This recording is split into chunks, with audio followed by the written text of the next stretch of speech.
بسم الله الرحمن الرحیم.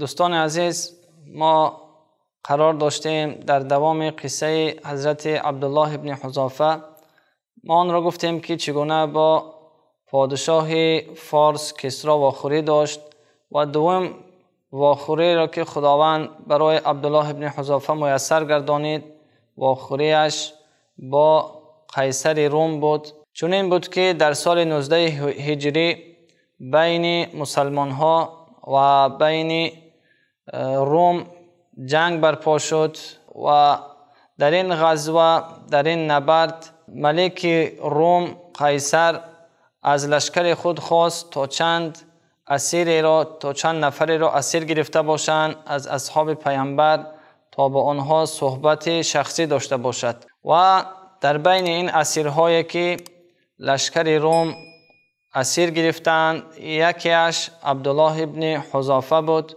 و زمانی که او را اسیر گرفتند به نزد ملک خودشان، به نزد ملک روم یعنی قیصر حاضر کردند و گفتند که این صحابه یکی از سابقین است، یکی از کسانی هست که در اولهای اسلام به پیامبر صلی الله علیه وسلم ایمان آورده است.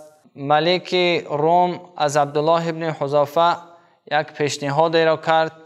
پیشنهادش چنین بود که انت تنصر، پیشنهاد کرد که تو نصرانی شو و اگر این امر مرا به عهده بگیری و اگر این امر را قبول کنی من تو را آزاد میکنم و اکرامت میکنم. اما حضرت عبدالله ابن حذافه که ایمان اونها ایمان بزرگی بود، برای ملک روم جواب گردانید که به هیچ وجه یعنی امکان ندارد که من از دین خود برگشته باشم و در دین نصرانیت داخل شده باشم و تهدید مرگش کرد که کشته می شوی. بر اینم جوابش این بود که والله اگر 1000 بار من زنده شوم و دیگر باره کشته شوم، یعنی من این امر شما را به عهده نمی گیرم.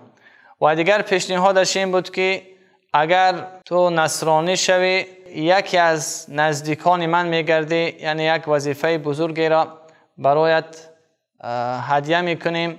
اما ببینی غیرت صحابه گرام را که چنین یک جواب دادند که اگر همه ملک روم را و همه ملک عرب را برای من، همه مال و اموال را برای من اگر هدیه کرده باشید، اگر داده باشید، من از این دین خدا بر نمی گردم. ملک روم بسیار غضب کردند و امر کردند که یک دیگی را آورده شود و در داخل آن روغن گذاشته شود و اون به آتش فروزان کرده شود.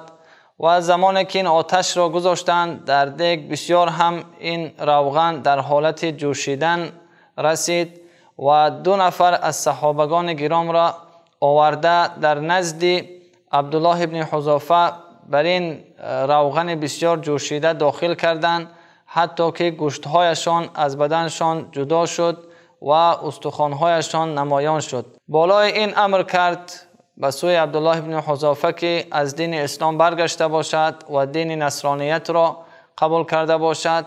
اما جواب حضرت عبدالله ابن حذافه از جواب پیشینه باز هم جدیتر و سختتر بود که به هیچ وجه امکان ندارد که من از دین خود برگشته باشم. پادشاه روم امر کرد تا در همین روغن عبدالله ابن حذافه را داخل کرده شود. وقتی که به سوی همین دیگ روغن او را می بردند و حضرت عبدالله از چشمشان آب برآمد، گریان شدند و اون نفرانی که این حضرت عبدالله را به سوی این دیگ روغن می بردند بر قیصر گفتند که عبدالله گریه دارد می کند. قیصر امر کردند که او را بازگردانند و فکر کردند که حضرت عبدالله پشیمان شده است و گفتند که چرا تو گریه کردی؟ آیا که پشیمان گشتی؟ آیا می خواهی که نصرانی را به عهده گرفته باشی، قبول کرده باشی؟ اما عبدالله ابن حذافه این جواب را دادند که نه، من گریه من به آن خاطر بود که از الله می خواهم که هر هر یک وجود من، هر یک موحی که در وجود در بدن من هست، به همین مقدار من نفس داشته باشم، به همین مقدار من زنده شده باشم و شما مرا دعوت به سوی نصرانیت کرده باشه و من قبول کرده نباشم. یعنی این ایمان حضرت عبدالله ابن حذافه را نشان میدهد که اگر 1000 بار هم که در راه خدا کشته شوم، این برای من یک معجزه هست، این برای من فخر است، نه اینکه برای من این یک چیزی گریان کننده باشد.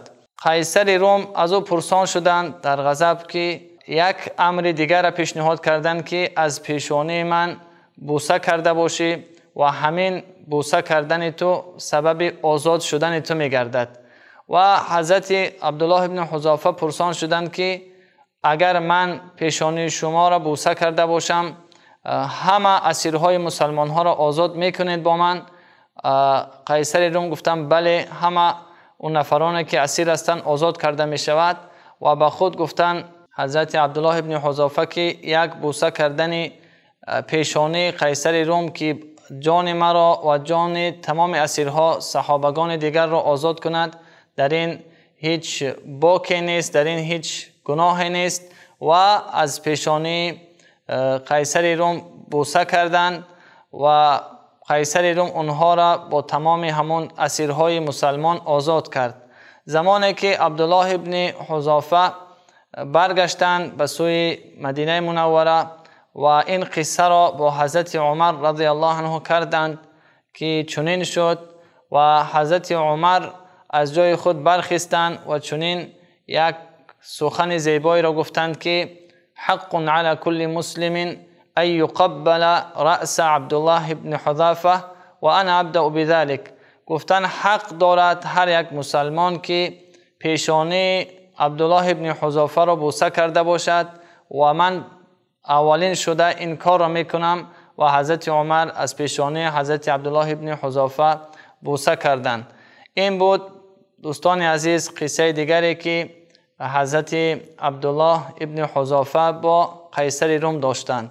خداوند از ایمان عبدالله ابن حذافه برای هر یکی من و شما نصیب کرده باشد و از شجاعت او و از ایمان او که اینقدر ایمان قوی که هر چیزی که میخواستن برایش پیشنهاد کردند اما از دین خدا بر نگشت. دوستان عزیز، الله مهربان یک و یک من و شما را غیرت این صحابه ها را مقدار هم باشد نصیب کرده باشد. و السلام علیکم و رحمت الله.